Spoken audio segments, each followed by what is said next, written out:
I'm in Longmeadow, Massachusetts, and I'm standing in front of a colonial home built in 1786. This house has 4 bedrooms, 2 bathrooms, and is for sale for $235,000. With enough improvements, this house could sell for north of $1 million.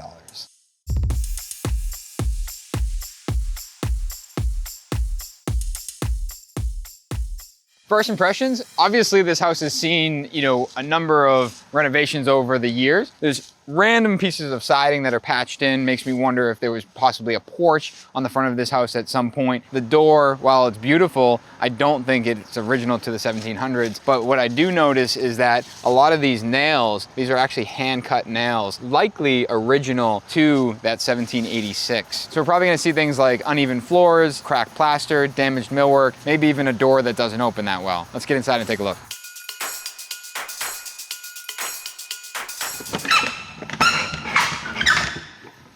So we are already seeing some of these uneven floors, but overall the place actually is in better condition than I originally expected. I'm seeing peeling paint, but it doesn't really lead me to believe that it's necessarily a structural concern. It's more of an aesthetic concern. One thing that you're gonna wanna do is get a specialist in here to test to see if that is lead paint, just to make sure it's handled correctly. But overall, it's not a very daunting task to patch and paint something like that. And the staircase, this is usually one of the things that we're seeing on an old home like this, that it's sagging to one side. And frankly, it looks like it's in really great shape. Even the molding and millwork has held up really well. But let's keep walking around and see what the rest of the spaces look like.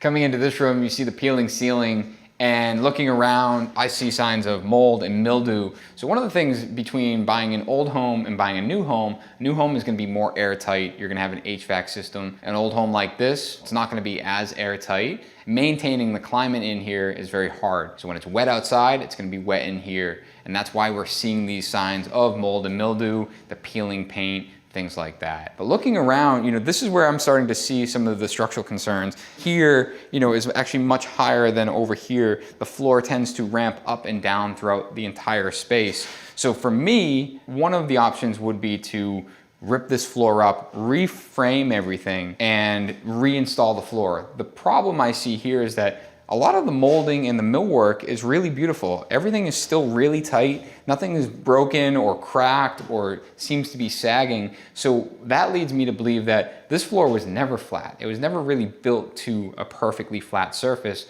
So instead of ripping it up or fully gutting the entire space, I'm gonna celebrate what is here and understand that this is an old home. The floors are gonna roll up and down, and leave them as is. So you're really probably talking about a few $1,000s, just to make sure things are structurally sound. Now, of course, that can sway depending on how poorly it is supported, but based on what we're seeing and the lack of damage in the cracking casing and things like that, I don't think that it's going to be incredibly costly. The more costly option would be to remove this floor, and now we're talking about framing a brand new floor. This is when we're talking about gutting the entire home and starting from scratch. Because like I said, once you address that floor and try to flatten this entire space, you're going to be impacting everything all the way up to the roof line. Speaking of the roof line, I see this wood stove here, which is certainly not from the 1700s, and tied in with some aluminum ductwork, which leads me to believe that we probably have some masonry concerns with this chimney. The chimney's probably in pretty poor shape. Install a nicer wood stove,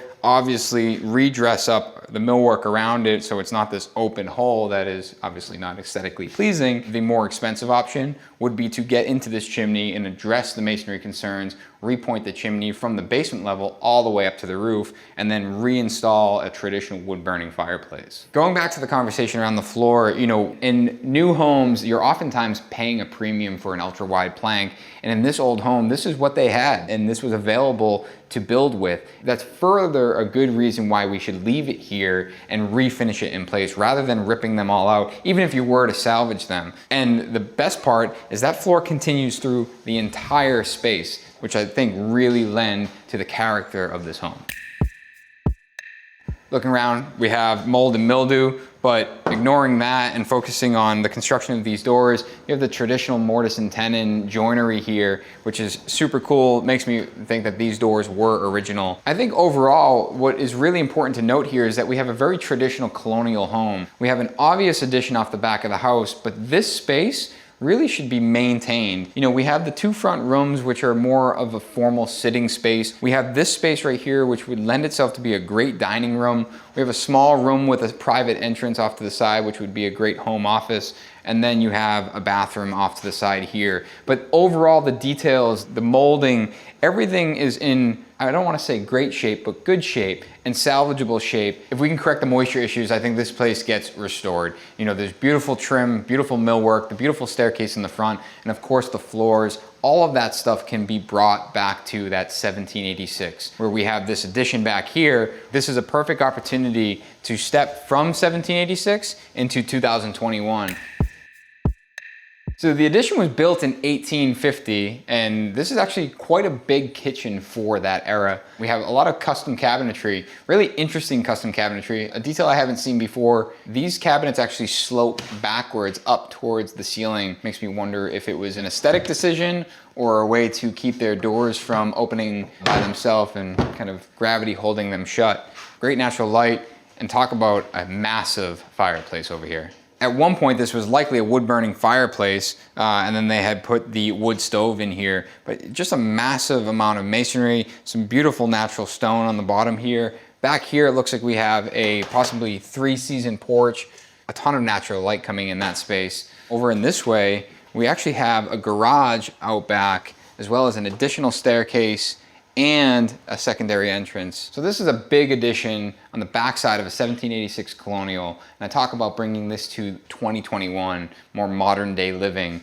And the way we do that is we strip everything out of here. And this becomes modern day kitchen, dining, and living space. Nowadays, that's where the heart of the home is. That's where you're spending all of the time. And I think that this can be a really unique opportunity to do that while having this moment or this experience stepping from the old into the new. So this over here is the exterior wall of the existing house. And I want that experience from stepping from old into the new to be really intentional. And the one way we can do that is by creating a connection to the outdoors. And I'm thinking that we do a full height window on this side as well as that side, pulling that side in. One of the things they did get right, the kitchen location. I think the kitchen location is great. You have a ton of natural light. You have connection to the 3-season porch, which could lead you into future outdoor dining. And even the fireplace, I think, is in a really great location. However, the fireplace is really big and it takes up valuable real estate from our kitchen and dining space.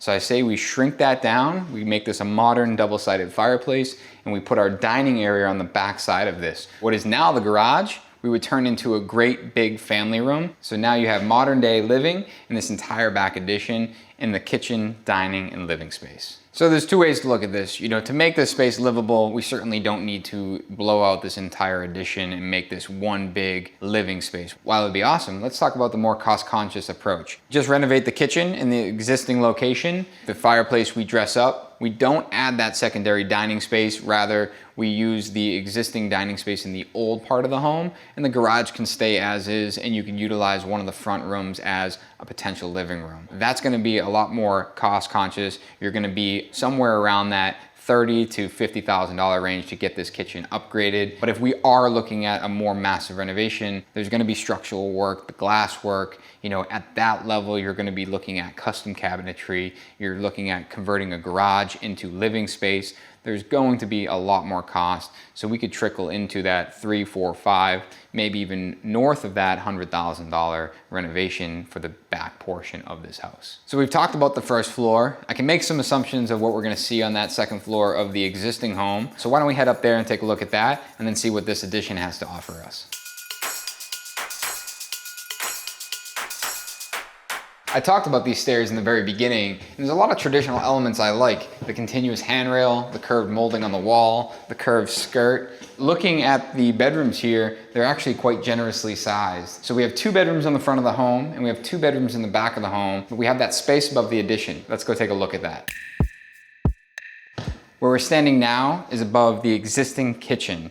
So behind me here, this is actually the existing wall from the old home, and this is part of the addition. You can see the fireplace that was in the kitchen below is actually brought up into this second floor, and we have our back staircase And as you walk around the fireplace, we have all of this space, which can be turned into additional living space. We actually have a second fireplace on the backside of that first one, but back here, this I think can be a really great primary suite. It's private, it's on the back of the house, it has a ton of natural light and a great view out the back of the building. Being that it's so private, I think that it really makes sense to keep the bedroom in the back side here. As you wake up, you get out of bed, you know, it really makes sense for this center section of this space to be the bathroom. I think one thing that we would want to do is bring in some natural light into that bathroom. So we're gonna wanna add additional windows to this space, similar to how they have them in the bedroom. And we also have this back staircase that we're dealing with. Now the back staircase, you know, we do need to remove it for the bathroom, but being that we're renovating the entire first floor below this level,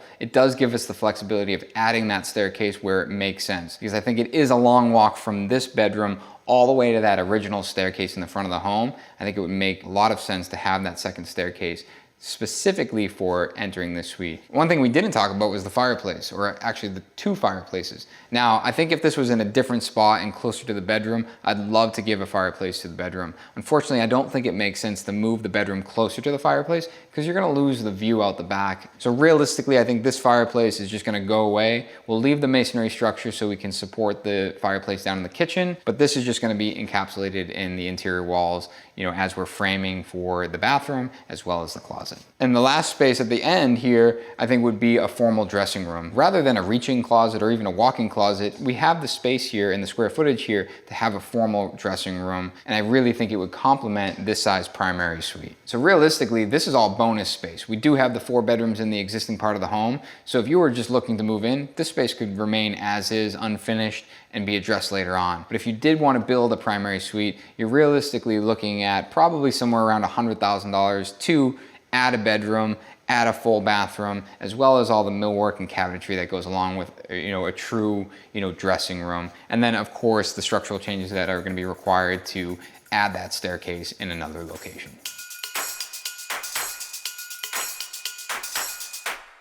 This house is so interesting, especially the front part of the house being built in 1786.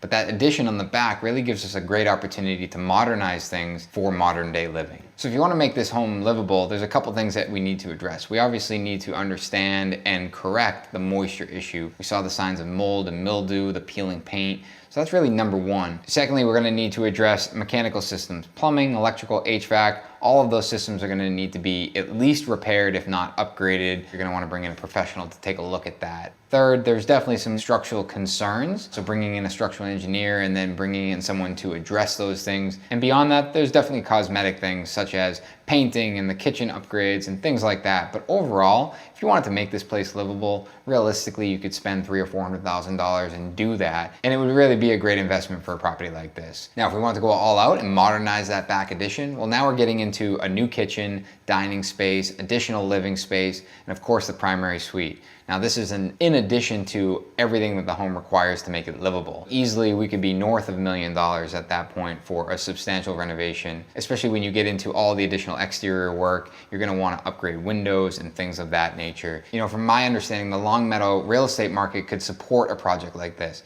So if you're willing to put the time and the money into a project like this, it would be a beautiful home. That right there is the existing home, and we're actually standing above the existing condition. We are standing above the existing condition.